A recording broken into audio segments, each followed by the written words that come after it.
Saudara, hingga kini kasus tudingan ijazah palsu Joko Widodo belum juga usai. Saat ini Polda Metro Jaya tengah menangani 6 laporan terkait dengan kasus tudingan ijazah palsu Joko Widodo. Salah satu laporan yang dilayangkan Jokowi adalah terkait pencemaran nama baik dan juga fitnah. Dan 3 perkara lainnya yang juga telah naik ke tahap penyidikan. Kita akan bahas bersama dengan sejumlah narasumber di pagi hari ini. Sudah ada di studio Orange Kompas TV, sudah hadir kuasa hukum Roy Suryo CS, Bung Ahmad Khozinuddin. Selamat pagi. Assalamualaikum. Waalaikumsalam warahmatullahi Pak Khozin. Ya, kemudian juga melalui sambungan daring ada pakar hukum pidana Universitas Jenderal Sudirman. Sudah ada Prof. Hipnu Nugroho. Selamat pagi. Assalamualaikum Prof. Hipnu. Waalaikumsalam, Mbak. Enjang Prof. Hipnu. Iya, kemudian juga nanti juga akan bergabung bersama kami di studio. Nanti ada kuasa hukum dari Joko Widodo, ada Pak Rifai Kusumanegara yang sampai saat ini masih dalam perjalanan. Kita masih akan tunggu ketibaannya. Tapi saya akan bertanya dulu ke kuasa hukum Roy Suryo CS ini, Bung Khozin. Bung Khozin, kemarin kan sudah ke Polda Metro Jaya bersama juga dengan Bung Roy Suryo begitu ya. Ada permintaan gelar perkara khusus. Lah, gelar perkara khusus kan sudah di Barreskrim Polri kemarin. Kenapa di Polda Metro Jaya kok minta lagi gelar perkara khusus? Ada apa ini? Ya, ini kan sebenarnya 2 hal yang berbeda. Kalau di Barreskrim Mabes Polri, gelar perkara khusus kami ajukan karena adanya tindakan Barreskrim Mabes Polri yang melakukan gelar perkara sepihak dan kemudian menetapkan penghentian proses Dumas dari TPUA dari kasus dugaan ijazah palsu saudara Joko Widodo. Sementara di Polda Metro Jaya justru sebaliknya, bukan karena dihentikan, jadi adanya tindakan Polda Metro Jaya yang melakukan gelar perkara sepihak yang kemudian menaikkan tahap penyelidikan ke tahap penyidikan dari dugaan pidana, pencemaran dan juga fitnah. Juga sejumlah pasal-pasal pidana lainnya yang dilaporkan oleh 4 pelapor ya. Dari 6 memang 4 yang naik ke tahap penyidikan, 2 mengundurkan diri. Dan penting juga kami ingin kasih konfirmasi kepada pemirsa bahwa tindakan ini sebenarnya hanya untuk menguji ya, apakah benar ada kepastian hukum dan perlakuan yang sama terhadap anak bangsa sehingga ada keadilan. Kalau perlakuan hukum itu berbeda pasti tidak akan ada keadilan. Yang saya maksud adalah kemarin juga kita meminta agar pada tahap penyidikan ini saudara Joko Widodo selaku saksi korban diperiksa terlebih dahulu dan disita ijazahnya agar ada proses uji kembali secara laboratorium forensik terhadap ijazah tersebut, mengingat apa yang dilakukan oleh Barreskrim Mabes Polri tidak bisa digunakan untuk dijadikan bukti dalam proses penyelidikan di penyidikan Polda Metro Jaya karena ini hal yang berbeda. Saudara Joko Widodo itu dilaporkan hanya Dumas, sementara laporan saudara Joko Widodo di Polda Metro Jaya 30 April 2025 yang lalu langsung naik ke LP, laporan polisi yang itu berarti pro justisia. Dan kami sebenarnya uji kembali. Jadi menurut Anda ada ketimpangan di situ? Bahkan ada tambahan ketimpangan itu kami uji kembali, yakni salah satu klien kami, Dr. Rismon Hasyolan Sinepar, melakukan laporan polisi ke Polda Daerah Istimewa Yogyakarta ya, untuk melaporkan 2 dugaan tindak pidana. Yang pertama, pemberitahuan bohong sebagaimana diatur di pasal 29 ayat 3 Undang-Undang ITE ya, Undang-Undang Nomor 1 2024. Yang kedua tentang dugaan penipuan 378 berkaitan dengan statement saudara Joko Widodo yang berbeda dengan Pak Kasmujo. Dan kemarin klien kami mendapatkan SPHP 2 ya, surat pemberitahuan dimulainya hasil ya pemeriksaan perkaranya. Itu ternyata kasus yang dilaporkan klien kami sama diperlakukan seperti TPUA, yakni hanya dianggap pengaduan Dumas dan kemudian ditingkatkan menjadi laporan informasi. Jadi bukan kemudian diterbitkan laporan pidana. Nah, dari situ kan kita bisa melihat memang ada perlakuan berbeda antara layanan kepolisian terhadap saudara Joko Widodo dengan klien kami yang hari ini padahal statusnya sama, warga negara Republik Indonesia. Oke, jadi ada beberapa hal yang kemudian menjadikan kuasa hukum dan juga Roy Suryo CS ini mengajukan gelar perkara khusus. Tambahannya adalah kami sangat melihat ada subjektivitas dari institusi Polri terhadap penanganan perkara ini, sehingga perlakuan berbeda ini tidak mungkin bisa dipahami kecuali apa? Ada agenda di mana institusi Polri itu di bawah kendali politik, yang politik itu kami tafsirkan berasal dari Solo, yakni dari kekuasaan saudara Joko Widodo. Oke, saya tahan dulu di situ, Bung Khozin. Saya ke Prof. Hipnu. Prof. Hipnu, melihat kasus ini begitu ya, kemarin di Barreskrim Polri bisa dikatakan sudah selesai, begitu gelar perkara khusus sudah dilakukan, kemudian di Polda Metro Jaya sudah masuk ke tahap penyidikan, tapi kemudian Bung Roy Suryo CS ini mengajukan gelar perkara khusus di Polda Metro Jaya karena memang ada ada hal yang perlu dibuktikan lagi begitu ya. Betul, dan sebenarnya kan yang di Barreskrim juga gelar perkara khususnya juga belum diumumkan hasilnya seperti belum apa. Diumumkan. Begitu. Nah, bagaimana dari kacamata hukum pandangan dari Prof. Hipnu terkait dengan kasus ini? Perlu atau tidak sebenarnya gelar perkara khusus dilakukan di Polda Metro Jaya? Ya, gini Mbak Adisti, di dalam sistem peradilan pidana itu kan ada pra-adjudikasi. Pra-adjudikasi itu ada penyelidikan dan penyidikan. Dalam hal penyelidikan untuk mendapatkan suatu kebenaran, mendapatkan suatu peristiwa, itu suatu perlu sekali. Apakah yang disampaikan di Barreskrim kemarin, apakah yang disampaikan dalam Polda, kan gitu. Karena dalam hal suatu penyelidikan ini ada suatu kepastian, apakah ada peristiwa atau tidak. Lah, disinilah saya kira sebagai pencari keadilan, mau tidak mau Polda juga harus membuka kembali hari itu. Karena ini suatu peristiwa yang mengakibatkan adanya delik kaitannya dengan pencemaran baik. Belum lagi nanti mengakibatkan adanya obstruction of justice misalkan. Jadi delik terkait dugaan ijazah palsu ini akan menyambung beberapa perbuatan yang terjadi. Nah, oleh karena itu dalam hal seperti ini memang harus dipastikan. Yang perlu kami sarankan sebetulnya kalau kita kemarin membaca KPI Mbak Dian, Komite Informasi Publik, itu sebetulnya UGM harus hadir. UGM haruslah menjelaskan tentang keaslian. Jadi kalau kemarin itu hasil lab krim, Polda lab krim, Barreskrim, tapi juga harus ada suatu rilis, misalkan Mas Kosin menanyakan sebagai badan hukum publik UGM untuk memberikan secara detail ABC dan sebagainya. Ini yang menjadi masalah, sehingga kalau sampai nanti hasil lab krim belum equal, kemudian badan hukum publik juga belum memberikan gambaran seperti yang diinginkan Mas Kosin, ya ini perkara berlalu terus. Sampai kapan? Sampai tidak ada hentinya, Mbak. Karena dalam hal suatu pemeriksaan pra-adjudikasi khususnya lidik, itu tidak ada suatu penyelesaian sepanjang tidak dipastikan dulu suatu perkara yang bersangkutan. Sehingga kalau toh dihentikan kemarin itu hanya dihentikan sementara. Saya katakan sering, dihentikan demi kepentingan hukum. Artinya, ketika peristiwa itu tidak ada, sementara. Artinya, kalau memang suatu saat ada bukti lain, ya diajukan kembali. Disinilah yang saya kira tidak henti-hentinya dalam suatu perkara penyelesaian di pra-adjudikasi dalam khususnya lidik. Oleh karena itu, kalau memang sudah sampai pada sidik atau pengadilan, itu dipastikan, kan gitu. Bisa berhenti dalam arti konteks pembenaran material.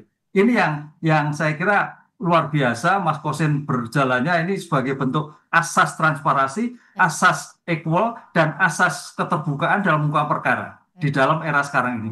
Oh, dan penting betul begitu ya asas keterbukaan dan transparansi karena semua warga negara di Indonesia ini sama di mata hukum. Itu yang kemudian harus digarisbawahi Prof. Hipnu dan juga Pak Kosin. Bung Kosin, ini kan kemarin juga Dian Sandi sudah diperiksa, tapi kemudian saya mau tahu juga apakah dari pihak UGM, dari pengetahuan Anda juga sudah diperiksa?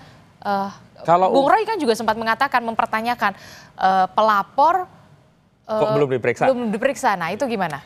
Iya. Informasi yang kami terima bahwa sebenarnya saudara Joko Widodo selaku pelapor sekaligus saksi korban itu sudah dipanggil, namun mengajukan reschedule karena keadaan sakit.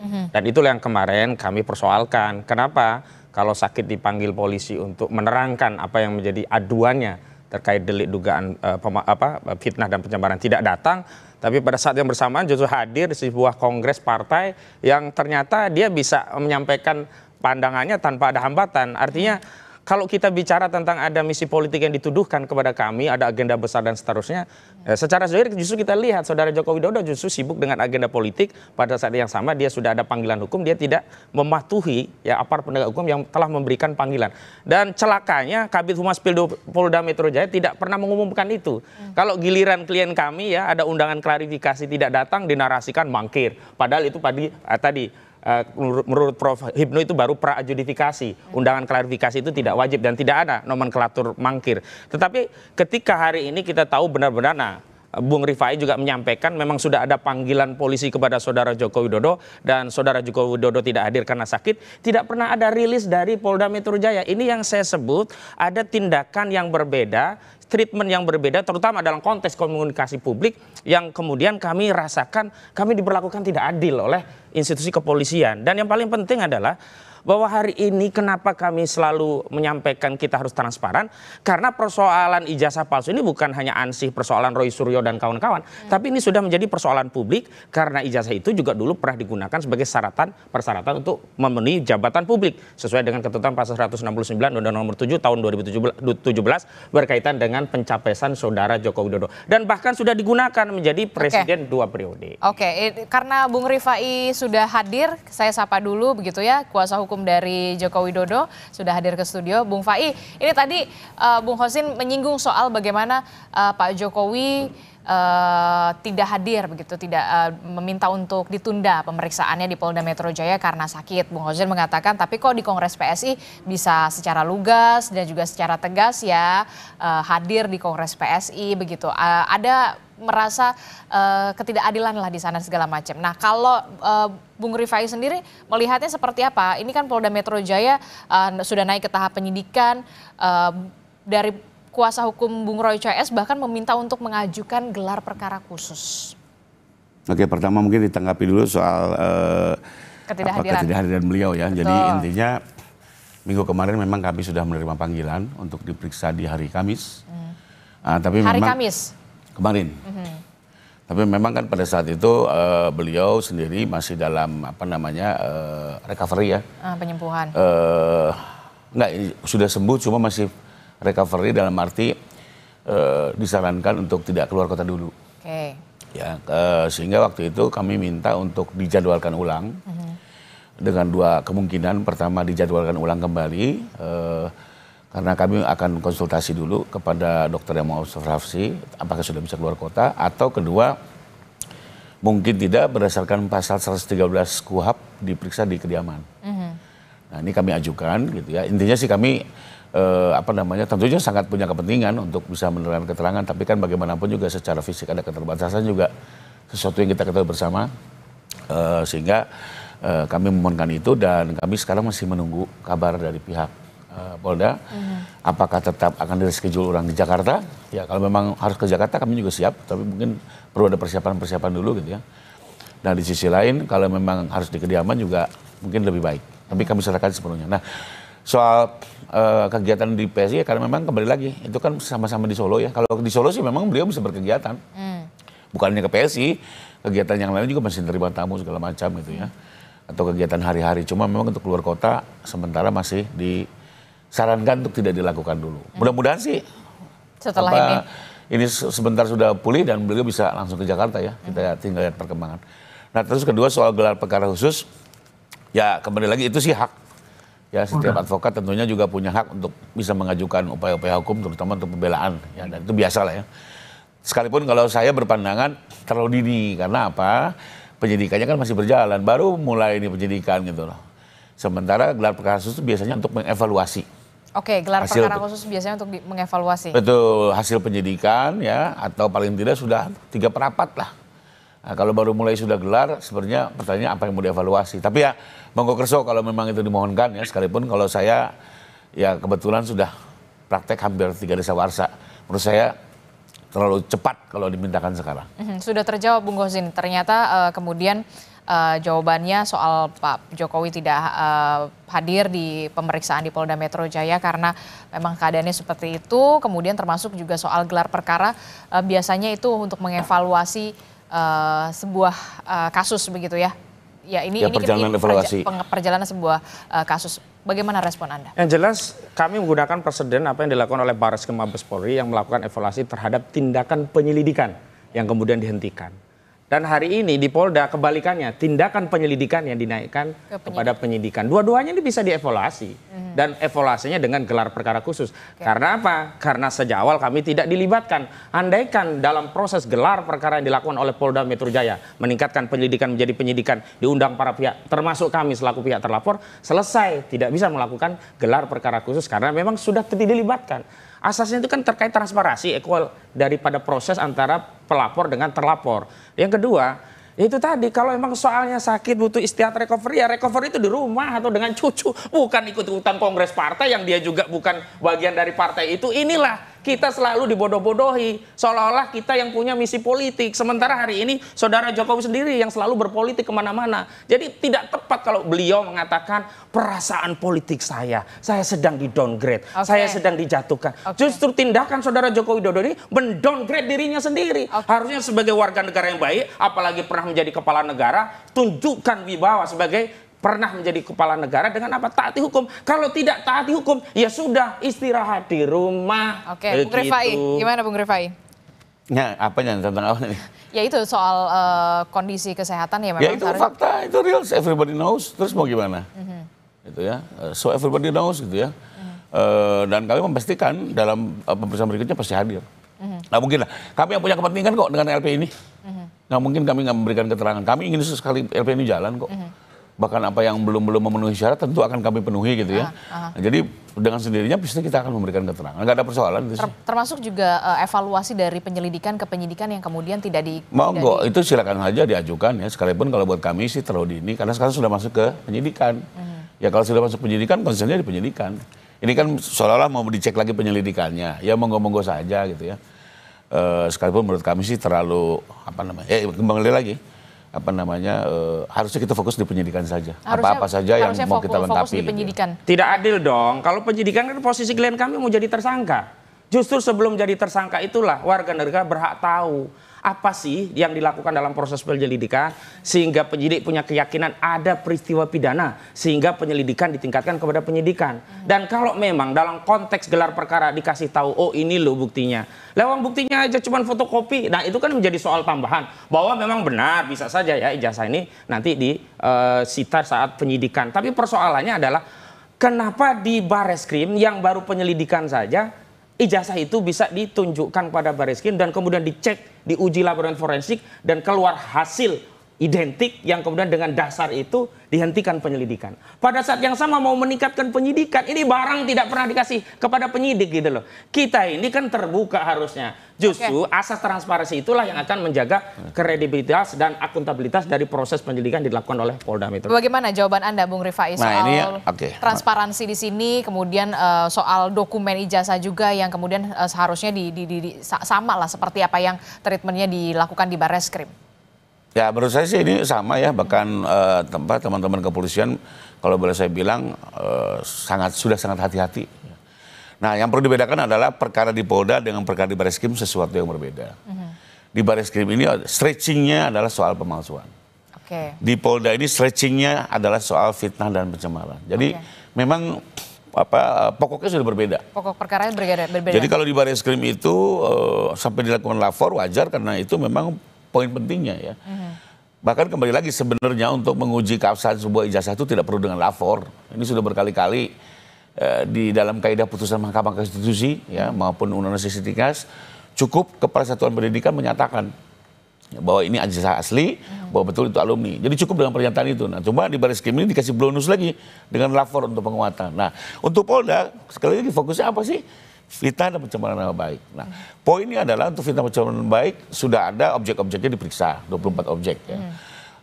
Dan betul apa yang kita laporkan sesuai dengan fakta sebenarnya di dalam objek sosial media. Lalu kedua, soal fitnah sendiri sudah dibuktikan. Kenapa? UGM sudah didengar keterangannya sebagai Kepala Satuan Pendidikan yang menyatakan ijazah Pak Jokowi asli dan beliau betul-betul setelah menyelesaikan pendidikan di UGM. Nah, pernyataan Kepala Satuan Pendidikan ini secara yuridis sudah cukup gitu. Ya, jadi menurut saya sudah ada alat bukti awal yang cukup untuk menaikkan ke tahap penyidikan berdasarkan keterangan Kepala Satuan Pendidikan. Jadi tidak harus lapor itu. Ya, di dalam sengketa-sengketa pilkada itu banyak sekali kok konflik pilkada gara-gara ijazah. Tidak pernah lapor dibawa ke MK. Cukup Kepala Satuan Pendidikan. Jadi menurut saya yang di Polda sudah cukup pembuktian sehingga bisa naik bahwa nanti dalam penyidikan mau dilengkapi lagi. Ya. mau dilakukan penyitaan ijazah, mau dilakukan lapor ulang, monggo kerso. Jadi dari pihaknya Pak Jokowi nggak ada masalah ketika nanti akan ada penyitaan dokumen ijazah dan segala macam. Nggak ada masalah. Misalnya nanti pas pemeriksaan ini yang nanti kami khawatirkan. disita, kita serahkan. Ini kan delik aduan.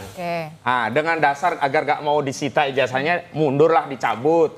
Kemudian yang maju adalah 3 perkara lainnya. Anak bangsa yang diadu domba. Sehingga apa? Ijazahnya itu tidak nampak. Nanti masuk pasal apa? Berita bohong, pidana sara, kemudian penghasutan. Dan ini kayaknya pernah terjadi pada kasus Bambang Tri dan Gus Nur. Jokowi tidak pernah terlibat, ijazahnya tidak pernah masuk. Tetapi keduanya dianggap mengedarkan kabar bohong di vonis 6 tahun. Nah, saya khawatir nanti ya, ini colong pelayu tinggal gelanggang.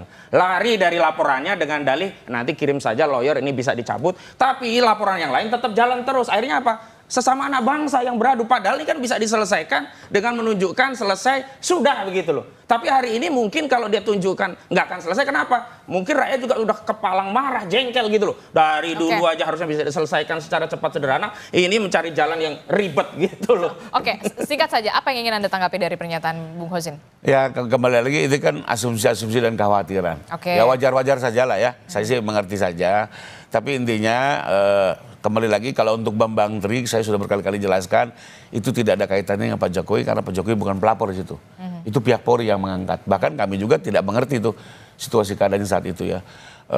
Nah, kalau yang sekarang ini memang yang melakukan upaya hukum Pak Jokowi sebagai warga negara.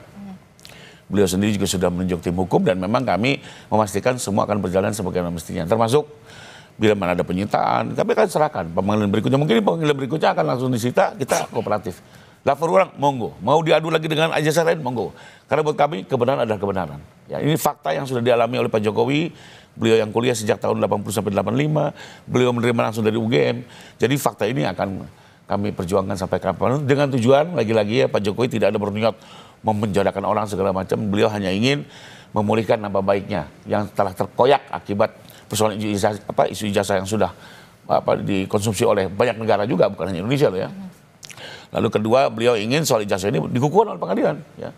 Sekalipun kami dalam undang-undang secara hukum cukup dengan pernyataan Kepersatuan Pendidikan, sudah dikuatkan lagi lapor, kita berharap juga di pengadilan ini dikukuhkan soal ijazah ini. Biar clean and clear, karena kalau politik Mbak nggak ada habisnya, tapi kalau hukum selalu ada jalurnya, ada forumnya, dan ada akhirnya. Seperti Adi Guillaume litis voneri operatif. Oke, saya ke Prof Ibnu. Prof Ibnu, ini terkait dengan yang di Polda Metro Jaya ini kan memang pokok perkaranya berbeda ya, di Bares tidak yang seperti di Bareskrim begitu ya. Ini kan soal pencemaran, dugaan pencemaran nama baik, penghasutan dan segala macam. Tapi yang kemudian menjadi pertanyaan saya berikutnya adalah perlukah kemudian gelar perkara khusus ini dilakukan seperti pokok perkara pengaduan masyarakat seperti di Bareskrim? Perlukah itu? Tapi jangan dijawab dulu, Prof Ibnu. Kita akan jeda dulu. Usai jeda kami kembali dengan temuan jawabannya.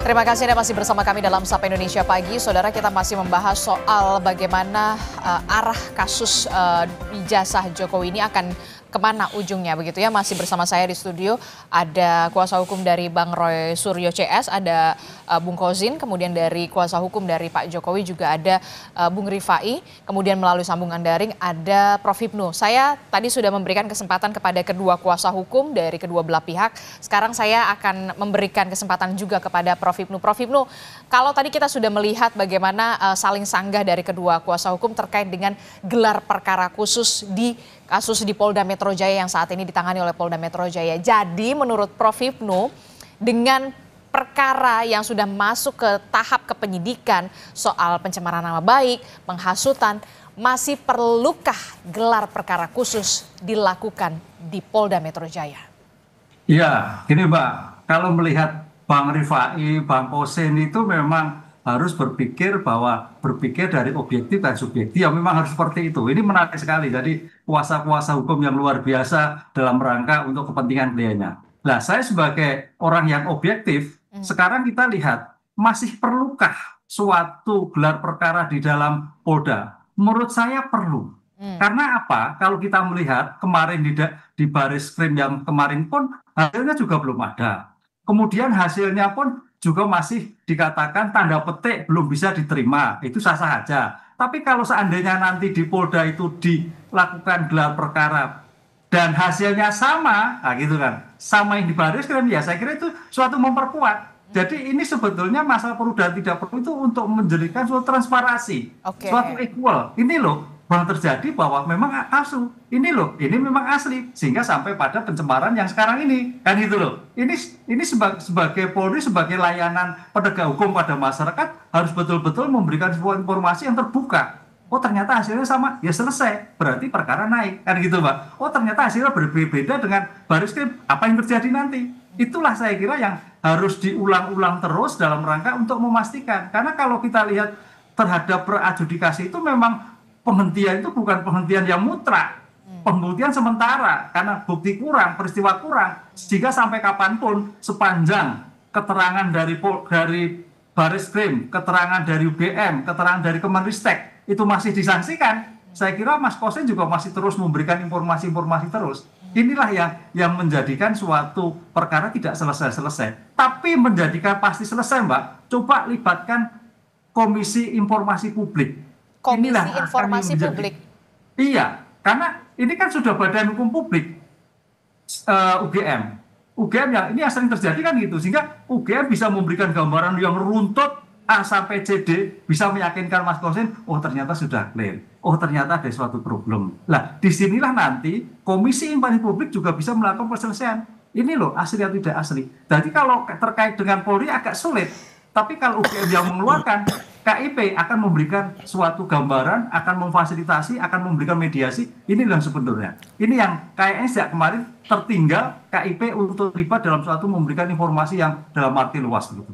Oke, jadi menurut Anda, saran dari Anda adalah kepolisian ini melibatkan Komisi Informasi Publik, begitu ya, KIP, supaya kita tahu ujungnya kemana, karena ini sudah bergulir sudah cukup lama. Termasuk juga yang terbaru adalah Bung Rismon CS juga rencananya juga akan melaporkan Joko Widodo ke Polda Daerah Istimewa Yogyakarta, Polda DIY hari ini, begitu ya, informasi yang saya dapatkan. Nah ini kan jadi saling lapor di Polda, yang ini lapor di Barreskrim, kemudian nanti ada di Polda DIY. Jadi kita semua masyarakat jadi bingung begitu ya, ini jadi kemana ujungnya? Ini bisa melibatkan KIP begitu ya menurut Anda, saran dari Anda?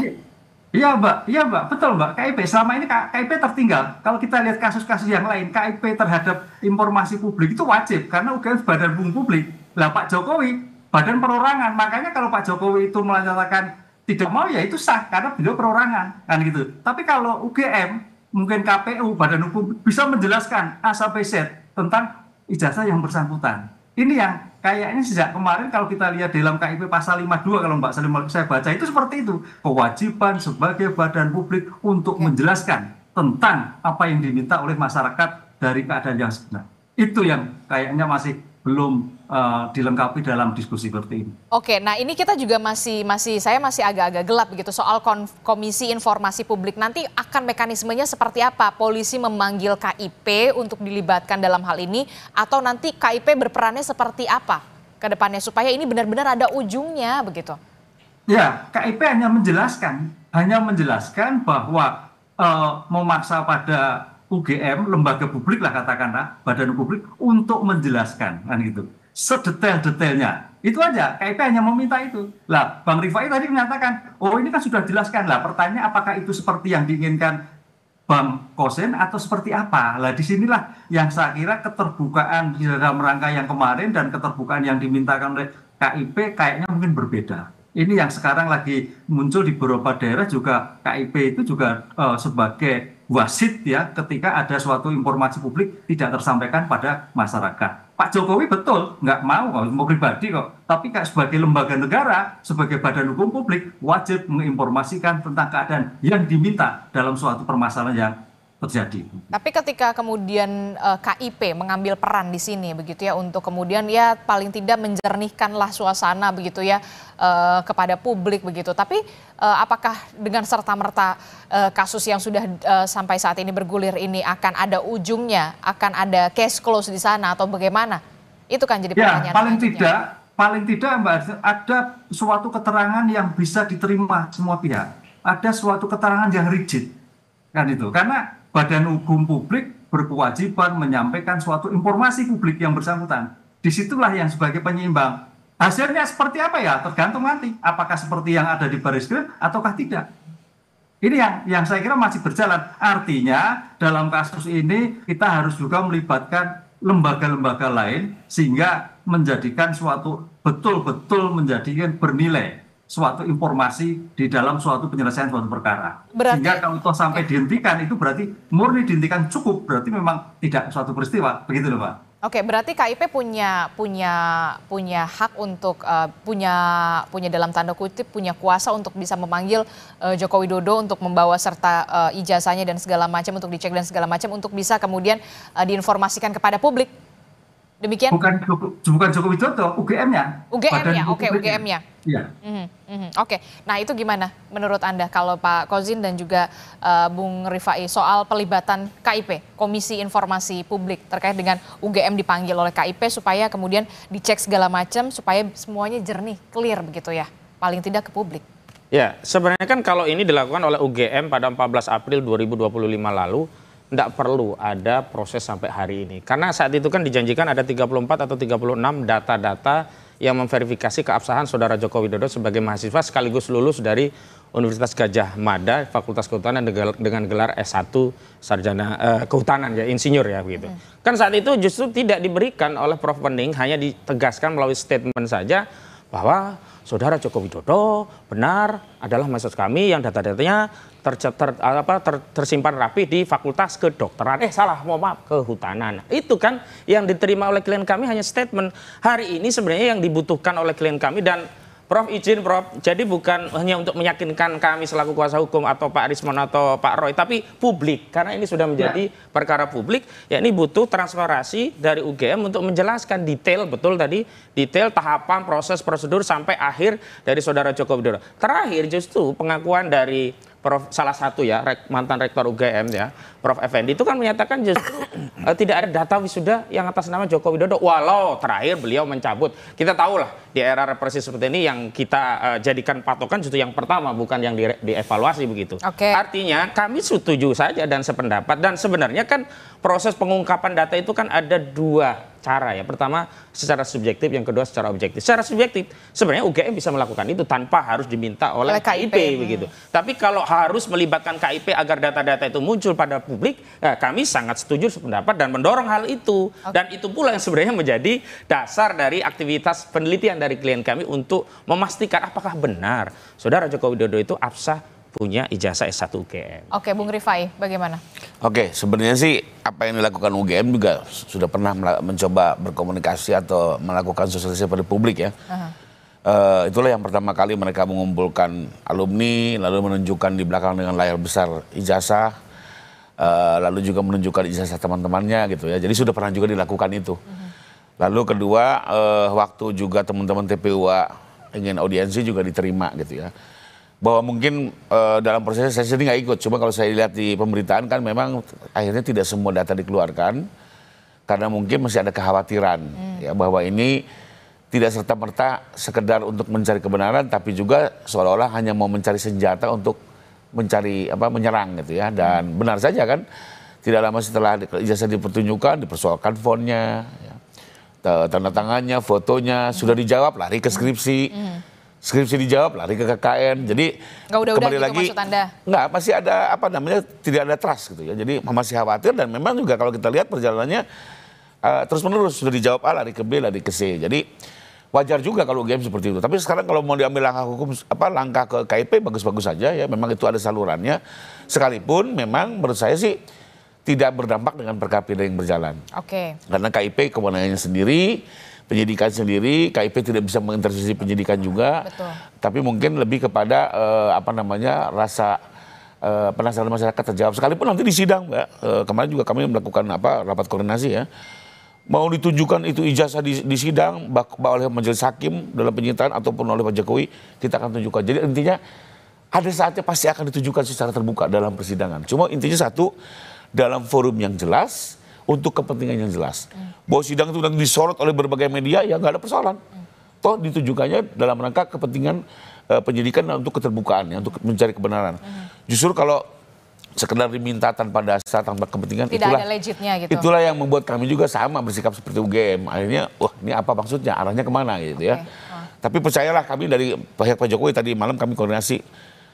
Masyarakat bersabar ya, tunggu tanggal mainnya, pasti akan ditunjukkan secara terbuka ijazah ini dalam forum persidangan. Jadi tidak ada pesan. Nah saya mau komentari juga tadi soal Prof. Sofyan yang tadi sempat dikomentari.